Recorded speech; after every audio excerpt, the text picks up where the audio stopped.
लोकसभा चुनाव में प्रदेश की 5 सीटों पर प्रत्याशियों के चयन के लिए कांग्रेस ने 16 नाम तय किए हैं। टिकट की दौड़ से 26 दावेदार बाहर हो गए। बुधवार को नई दिल्ली में स्क्रीनिंग कमेटी की दूसरी बैठक हुई। 42 नामों पर गहन चर्चा के बाद दावेदारों की छंटनी की गई।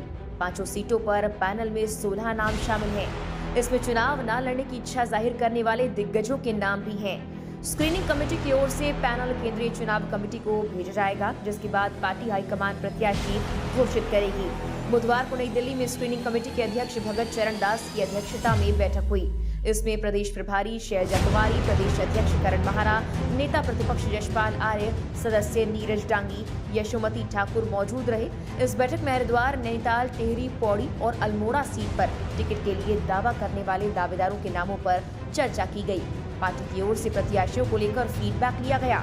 इसके आधार पर दावेदारों की छंटनी कर पैनल में 16 नाम तय किए गए। इनमें से 5 को टिकट देकर पार्टी चुनावी मैदान में उतारेगी। पैनल में अल्मोड़ा से यशपाल आर्य, टिहरी से प्रीतम सिंह के नाम भी शामिल हैं। हरिद्वार सीट से प्रदेश अध्यक्ष करण महारा का नाम भी है।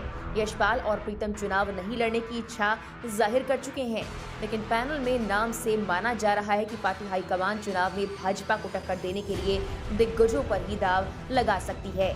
कांग्रेस के प्रदेश अध्यक्ष करण महारा ने कहा कि प्रदेश की 5 सीटों पर टिकट के लिए 42 नाम आए थे, जिन पर स्क्रीनिंग कमेटी की बैठक में चर्चा के बाद शॉर्टलिस्ट कर 16 नाम तय किए गए। जल्द ही केंद्रीय चुनाव कमेटी इन नामों पर चर्चा कर प्रत्याशी घोषित करेगी। पार्टी हाईकमान जिसे भी मजबूत प्रत्याशी के रूप में देखती है, उसे ही टिकट देगी।